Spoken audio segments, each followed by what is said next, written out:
Good morning, students. Today we are going to start your second chapter, Civics का Social and Political Life, Chapter 2, Role of Government in Health Sector. Okay? तो let me move. यदि हम लोग बात करें health sector के लिए, तो जो गवर्नमेंट है वह लोगों को स्वस्थ रहने के लिए, है ना, हेल्दी रहने के लिए, है ना, उनकी स्वास्थ्य की चिंता करती है। उनको प्रॉपर हॉस्पिटल वगैरह की फैसिलिटी सरकार को प्रोवाइड कराना होता है, क्योंकि देश में किसी प्रकार का कुपोषण ना हो, इसकी भी सरकार ध्यान रखती है। लेकिन जैसे कि पता है, हमारा देश इतना बड़ा है, काफ़ी सारी चुनौतियां हैं अभी भी हेल्थ सेक्टर में। तो जो गवर्नमेंट है, गवर्नमेंट का यह काम है कि वह देश में जो लोग हैं उनको अच्छी से अच्छी हेल्थ फैसिलिटी प्रोवाइड करे। तो इस चैप्टर में हम लोग डिस्कस करेंगे कुछ बेसिक पॉइंट्स। यहाँ देखिए कि relation of people with their government, है ना, आखिर लोगों का गवर्नमेंट के साथ कैसा रिलेशन होता है, क्या होता है, इसके बारे में हम लोग डिस्कस करेंगे।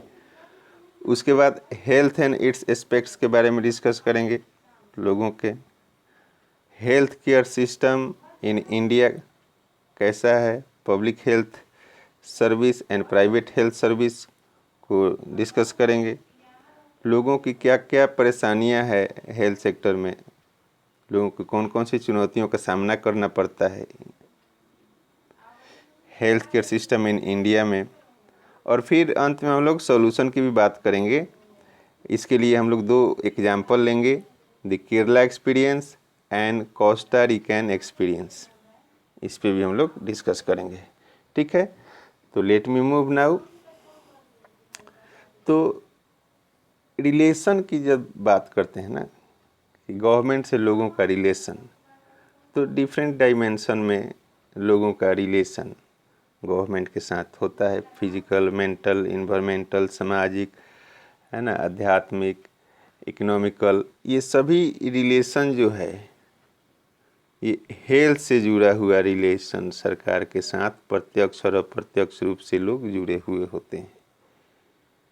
ठीक है, यह सरकार का प्राइमरी रिस्पॉन्सिबिलिटी होती है कि देश में रहने वाले सभी नागरिकों की हेल्थ की चिंता करे और वहाँ अच्छी से अच्छी हेल्थ फैसिलिटी प्रोवाइड कराए, ताकि लोग स्वस्थ रहें, है ना, सुखी रहें, मेंटली स्ट्रांग रहे, फिजिकली स्ट्रांग रहे, है ना, सामाजिक स्तर पे मजबूत बने। तो इस प्रकार के ये सभी काम जो है गवर्नमेंट को करना चाहिए और गवर्नमेंट करती है। देश में इंफ्रास्ट्रक्चर तैयार करना, डेवलप करना, लोगों को हेल्थ फैसिलिटी देने के लिए हॉस्पिटल बनवाना, है ना, उनके लिए प्रॉपर चिकित्सक जो हैं उनको प्रोवाइड कराना।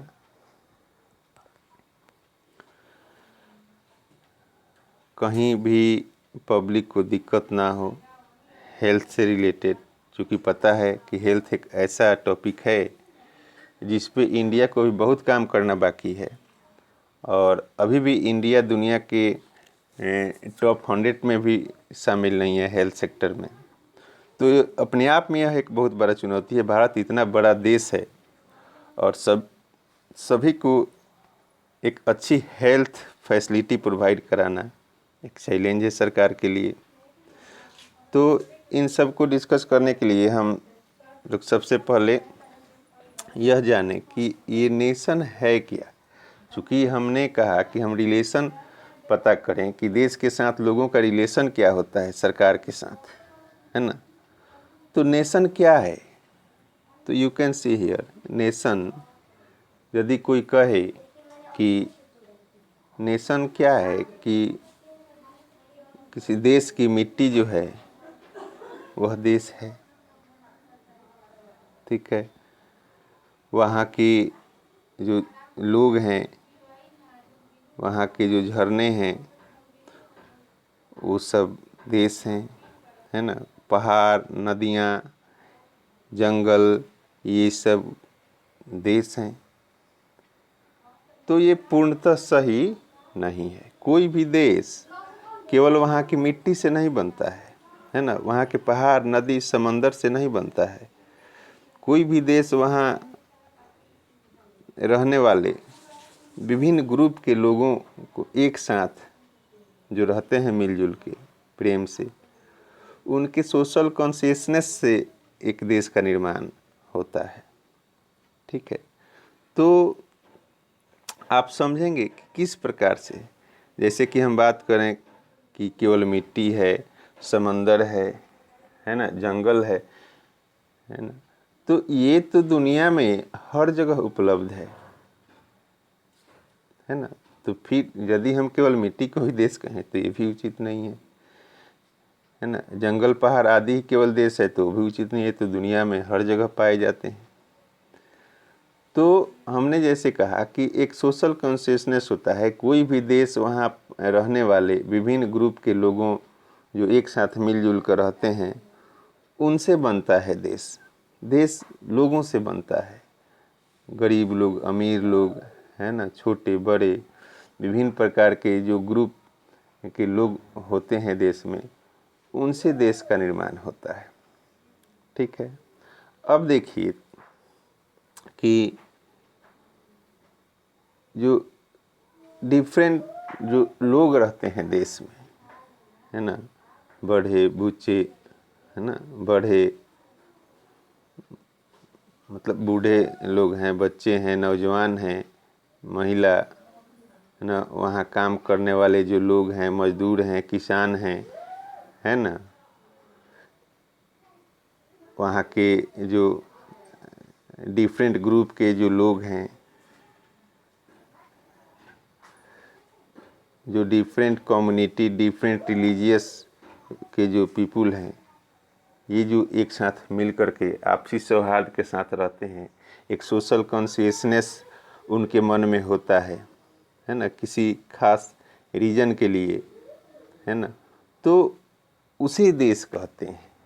ठीक है ना, तो देश की भावना वहाँ से उत्पन्न होती है। ठीक है, तो वहाँ के जो लोग होते हैं डिफरेंट प्रकार के होते हुए भी एक आपसी सद्भाव और अपने आप को एक दूसरे से जुड़ा हुआ महसूस करते हैं, तो देश वहाँ से बनता है। ठीक है, देश जो है वहाँ से बनता है। देश किसी देश की मिट्टी को ही देश कहें तो देश नहीं होता है। देश इन सभी लोगों के ग्रुप के लोगों से मिलकर के देश बनता है। आप देखेंगे कि डिफरेंट जनरेशन के लोग डिफरेंट टाइप के थॉट रखते हैं, लेकिन फिर भी किसी राष्ट्र के मुद्दे पर वो सब यूनाइट हो जाते हैं। ये सोशल कॉन्शियसनेस जो है यह देश का निर्माण करता है। देश के प्रति लोगों का मान सम्मान, प्यार जो होता है उनके मन में होता है ना। देश के जो भी प्रॉपर्टी है उनको वो अपना प्रॉपर्टी समझते हैं।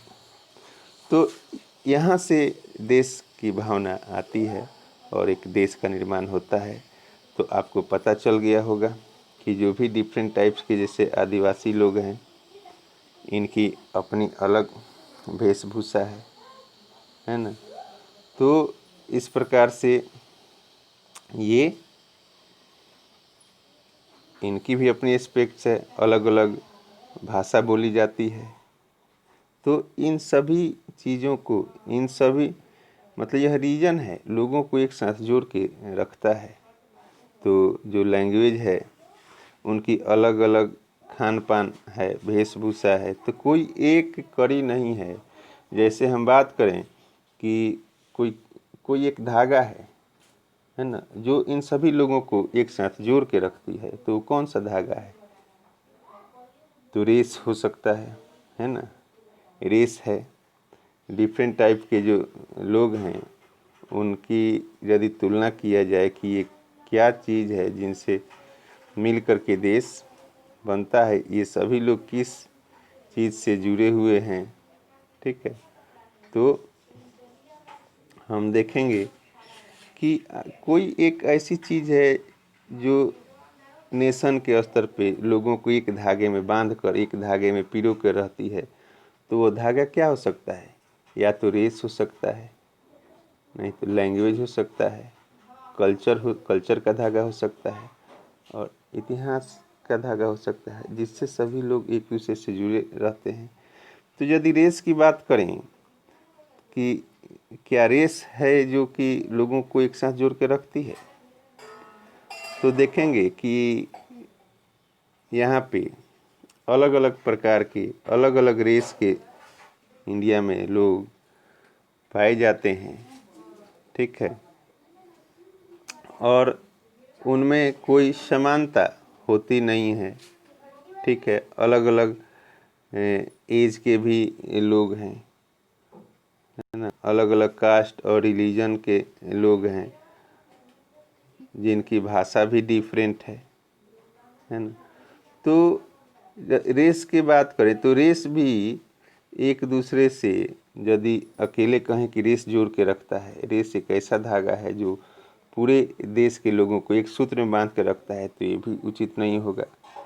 तो क्या है लैंग्वेज? तो लैंग्वेज भी देखेंगे तो अलग अलग प्रदेशों के अलग अलग लैंग्वेज है।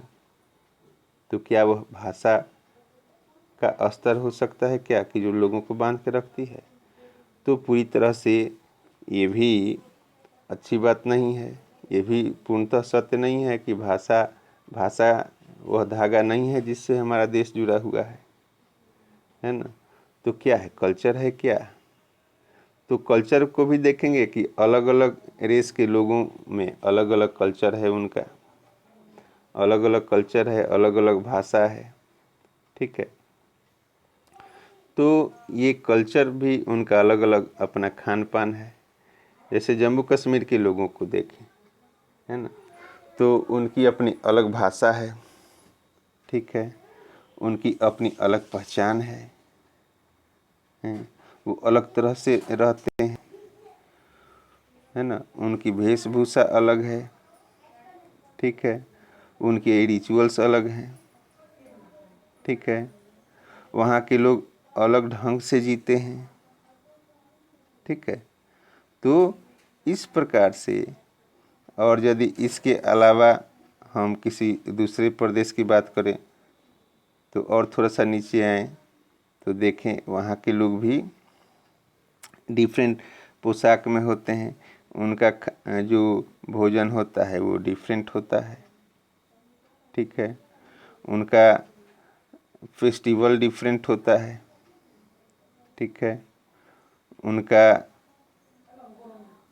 अलग प्रकार के फेस्टिवल होते हैं, उनका डांस फॉर्म अलग होता है। ठीक है।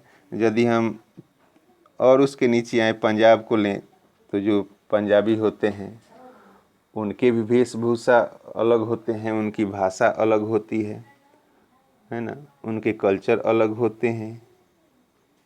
तो क्या इन सभी चीज़ों पे क्या यह केवल यही एक धागा है जो लोगों को जोड़ के रखता है एक देश के तौर पे? वहाँ के लोगों का काम करने का ढंग अपना अलग है, वहाँ की जीवन शैली अलग है। ठीक है। तो वहाँ के लोगों को खान पान अलग है। ठीक है। उससे और नीचे आए थोड़ा सा देखें तो राजस्थान के जो लोग हैं वहाँ के लोगों को देखें तो वहाँ के लोगों का भी कल्चर अलग है, वेशभूषा अलग है, वहाँ के लोगों का काम अलग है। ठीक है। रहने खाने पीने का भी सब उनका तौर तरीका अलग है। तो आखिर वो क्यों जुड़ेंगे? वहाँ के खान पान भी अलग है। तो यदि हम किसी एक मैटर पे बात करें तो कोई एक ऐसा चीज़ नहीं है, कोई एक ऐसी धागा नहीं है जिसको हम बोल लें कि रेस हो, कल्चर हो, लैंग्वेज हो, यह कोई धागा है जो देश के सभी लोगों को एक दूसरे के साथ जोड़ के रखती है। तो ये उचित नहीं होगा। ठीक है। यदि वहाँ के लोगों का जीवन शैली, काम करने का तरीका, सोचने का तरीका अलग है, साउथ में चले जाएं, वहाँ के जो लोग होते हैं, है ना, उनका भाषा अलग है, उनका अलग अपना कल्चर, अपना सोसाइटी, अपना समाज है ना, मतलब बिल्कुल अलग हो जाता है। तो इस प्रकार से हम यह नहीं कह सकते कि कोई एक ऐसा सूत्र है या धागा है जो सभी इंडियन को एक साथ पिरो करके रखती है। तो आखिर वो यहाँ देखें, साउथ इंडियन में उनका अपना अलग डिश है, अपना अलग भोजन करते हैं। और नॉर्थ ईस्ट की तरफ चले जाएं तो वहाँ लैंड फॉर्म भी अलग है, तो वहाँ के लोग डिफरेंट, उनका जीवन शैली है, ठीक है, डिफरेंट जीवन शैली है, उनका सोचने का तरीका अलग है, ठीक है, उनकी वेशभूषा पहचान अलग है ना, उनके रिचुअल्स अलग हैं, फेस्टिवल अलग हैं, ठीक है, उनके जो फूड है वो डिफरेंट है। तो इस प्रकार से हम देखेंगे कि जो आदिवासी लोग हैं उनके रहने, खाने पीने, काम करने का तरीका अलग है कि नहीं। तो ये देखेंगे कि जब अंग्रेज इंडिया में आए तो देखे कि भाई यह इतना पुरानी सभ्यता, और इसमें रहने वाले, इस सभ्यता में रहने वाले लोग अंदर में एक दूसरे से इतने बड़े पैमाने पे डिफरेंस है इन लोगों में, न इनकी अपने में कहीं भाषा मिलती है, न कल्चर मिलता है ना, न लोगों का जीवन शैली मिलती है। तो ये बहुत आसान है यहाँ पे राज करना, ठीक है। जो आदिवासी ये बच्चे हैं इनका अलग वर्क है, ठीक है। तो उस समय अंग्रेज़ों ने सोचा कि जो इंडिया है, तो इंडिया तो उस समय था ही नहीं, है ना, जो भी हमारा सिविलाइजेशन था, इसमें रहने वाले जो लोग थे एक दूसरे से काफ़ी भिन्न थे। इसीलिए कहा गया कि India is the land of diversity, है ना। तो अंग्रेज़ों ने कहा कि यहाँ तो एक दूसरे से किसी का तालमेल भी नहीं है, कोई राष्ट्र की भावना नहीं है कि नहीं। तो यहाँ पे बहुत आसानी से राज कर सकते हैं। तो अंग्रेज़ों ने पूरे इंडियन, है ना, इंडियन जो सभ्यता थी उस पे पूरा राज किया धीरे धीरे। और बाद में यहाँ से कुछ लोगों ने भाई सोचा, उस समय कुछ पढ़े लिखे लोग थे, उन्होंने सोचा कि अरे अंग्रेज़ों ने मतलब किस प्रकार से हमारे ही देश में हमें गुलाम बनाकर हमारे ही रिसोर्सेज को लूट रहे हैं। इंडिया काफ़ी प्रॉस्पर कंट्री था और यहाँ से लूट करके अपने देश में ले जाते थे। तो लोगों ने आखिर स्टडी किया कि ये तो काफ़ी चालाक हैं। तो इस स्तर पे कुछ पढ़े लिखे लोग सामने आए और देश के आज़ादी के लिए लोगों को यूनाइट करने का काम शुरू किया और धीरे धीरे लोगों में जागरूकता फैलाया गया कि आप यदि बॉम्बे में हैं, महाराष्ट्र में हैं, तो आप केवल महाराष्ट्र की नहीं सोचे, है ना, बंगाल भी आप ही का है ना, असम भी आप ही का है, केरला भी आप ही का है ना। ये पूरा जो सभ्यता है, ये पूरा, ये सारा आपका है ना। तो आप सबके बारे में सोचें, ये पूरा देश आपका है, ठीक है। तो बहुत सारे लोगों ने देश को आज़ादी के लिए अपने जीवन की कुर्बानियाँ दी, ठीक है। लोगों में जागरूकता फैलाने के लिए बहुत सारे हमारे देश के महान लीडर सामने आए और घूम घूम करके लोगों को यूनाइट करना शुरू किया और लोगों को ये बताना शुरू किया कि आप बिहार में हैं तो केवल बिहार ही आपका नहीं है, बंगाल भी आपका है, महाराष्ट्र भी आपका है, साउथ इंडिया भी आपका है, नागालैंड भी आपका है, असम भी आपका है। तो ये सब आप ही का तो है, जिस पर अंग्रेज राज कर रहे हैं, अंग्रेज हुकूमत कर रहे हैं। तो इनको हटाना है हमें। तो ये इनको हम लोग तभी हटा सकते हैं जब सभी यूनाइट होकर के एक साथ आवाज़ उठाएंगे, तब इनको हटाया जा सकता है। ठीक है। तो इस प्रकार से लोगों ने जागरूकता फैलाई। देश को बनाने वाले बहुत सारे जो महान नेता थे, उन्होंने देश की कल्पना किया है, और तब जा कर के देश का निर्माण हुआ। और जिस मुद्दे पर लोगों को साथ लिया गया कि ये सब देश आपका है, इसके हर एक रिसोर्सेज पे यहाँ के लोगों का हक है, तो उसके लिए उन लीडरों ने भारत के संविधान का निर्माण किया है ना। अपने जीवन में अपनी वादा को पूरा करने के लिए उन लोगों ने संविधान का निर्माण किया, ताकि वो लोग रहें या न रहें, पब्लिक के साथ जो उन्होंने वादे किए थे वो पूरा हो सके, उनके सभी के अधिकारों की सुरक्षा हो सके। इसलिए संविधान का निर्माण किया गया, और आज संविधान हमारे देश के सभी शोषित, पीड़ित, वंचित, है ना, आदिवासी सभी लोगों के अधिकारों की रक्षा करता है ना। तो हमारी सभ्यता अलग अलग शासन में अलग अलग प्रकार से लोगों के अंदर रही। ठीक है। तो अलग अलग समय में अलग अलग लोगों के शासनकाल में रही। तो ये टॉपिक अब आपको समझ में आ गया होगा कि गवर्नमेंट क्या है और गवर्नमेंट से लोगों का क्या संबंध है ना। अब हम लोग बात करेंगे कि गवर्नमेंट जो है आखिर क्या है, कैसे फंक्शन करती है। तो मान लीजिए कि जैसे हमने कहा कि देश क्या है, तो देश मान लीजिए कि ये देश है, ठीक है, और इसमें ये छोटे बड़े इसमें डिफरेंट स्टेट हैं। ठीक है। तो स्टेट की गवर्नमेंट अलग होती है, वो स्टेट को चलाती है, और ये देश का गवर्नमेंट पूरे देश को गवर्न करती है। पूरे देश में इंफ्रास्ट्रक्चर, हेल्थ की सुविधा प्रोवाइड करना, है ना, पूरे देश के लिए काम करना सेंट्रल गवर्नमेंट का काम है। और स्टेट गवर्नमेंट है, वो अपने स्टेट के लोगों को के लिए फैसिलिटी प्रोवाइड करने के लिए काम करती है, सर्विस देती है। तो जैसे कि पावर प्लांट बैठाना हो लोगों के लिए, तो ये सरकार करती है, पावर प्लांट बैठाती है ताकि लोगों के घरों तक बिजली पहुंच सके।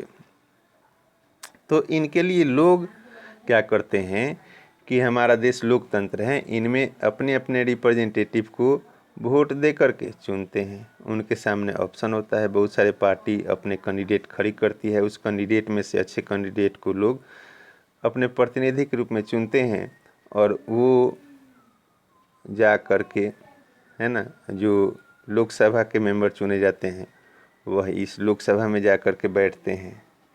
जो राज्यसभा के, जो विधानसभा स्टेट के लिए चुने जाते हैं एमएलए, वो स्टेट के इस विधानसभा में जा कर के बैठते हैं, वहाँ उस स्टेट के लोगों के लिए कानून बनाते हैं, सर्विस इंफ्रास्ट्रक्चर उस राज्य के लिए काम करते हैं।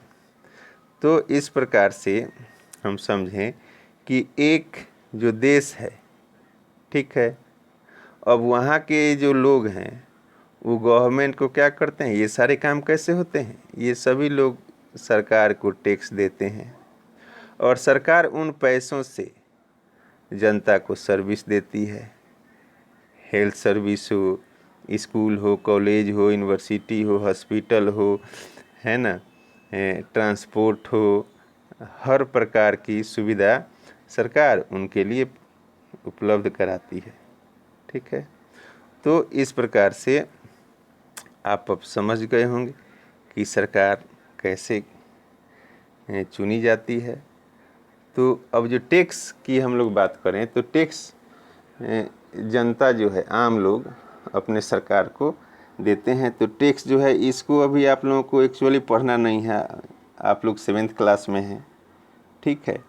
तो आप लोग केवल टर्म देख लें, है ना, ये आपके एग्ज़ाम में भी नहीं आने वाला है। तो जैसे कि डायरेक्ट टैक्स है, इनडायरेक्ट टैक्स है, अदर टैक्सेज है। तो देश का हर एक बच्चा सरकार को, हर एक लोग सरकार को किसी न किसी रूप में टैक्स देते हैं, जिससे कि सरकार को देश को चलाने में, देश के लोगों को सर्विसेज देने में फंड इकट्ठा हो पाता है और सरकार वहाँ अच्छा से अच्छा सुविधा दे पाती है, ठीक है। तो आगे बढ़े हम और बात करेंगे relation of the people with their government, ठीक है। आखिर रिलेशन की जो हमने बात किया था कि गवर्नमेंट के साथ लोगों का रिलेशन क्या होता है, तो देखिए, in a democracy people pay taxes to the government in various forms and expect the government to work for their welfare, है ना। लोग जो हैं गवर्नमेंट को टैक्स देते हैं और यह उम्मीद करते हैं कि गवर्नमेंट उनके लिए काम करेगी, उनको डिफरेंट प्रकार की जो सहूलियत है, हेल्थ फैसिलिटी है, या स्कूल कॉलेज एजुकेशन के लिए या बिजनेस के लिए, नौकरी के लिए, इन सब के लिए गवर्नमेंट्स उनको सुविधा प्रदान करें। तो government should provide education, government education provide कराती है, हेल्थ प्रोवाइड कराती है, एम्प्लॉयमेंट, हाउसिंग, है ना, development of roads, electricity, ETC, citizen in return of the taxes.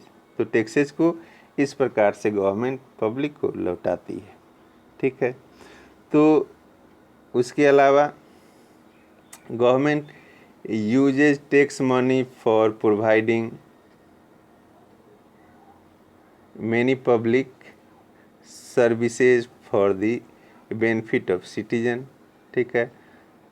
Some services such as education, health care, employment, school, welfare, defense, police, है ना, judicial system, highway are the benefit all citizen, देश के सभी लोगों के लिए एक समान रूप से प्रोवाइड कराती है। Tax money is also use for relief, है ना, यदि कोई बाढ़ आती है, कोई दुर्घटना होती है, तो उसमें सरकार टैक्स के मनी से ही लोगों को सहायता पहुंचाती है ना, उनको पुनः बसाने का काम करती है ना। जो नेचुरल डिजास्टर में भी स्पेस न्यूक्लियर प्रोग्राम को भी आगे बढ़ाने में उसी टैक्स को गवर्नमेंट यूज करती है।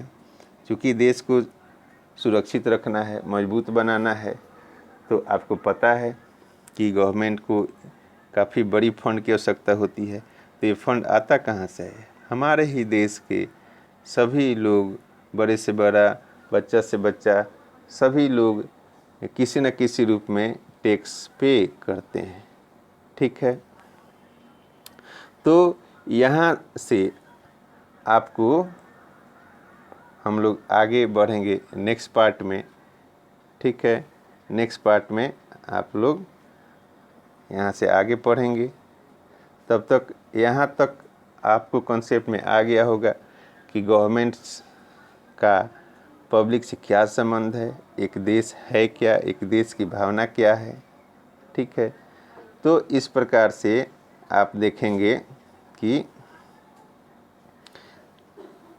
लोगों का देश के साथ काफ़ी लगाव होता है और उस लगाव के चलते ही देश का निर्माण होता है, एक सोशल कॉन्शियसनेस होती है, ठीक है। तो इसके बाद हम लोग अगले वीडियो में इस चैप्टर को पढ़ेंगे। तब तक के लिए बहुत बहुत धन्यवाद।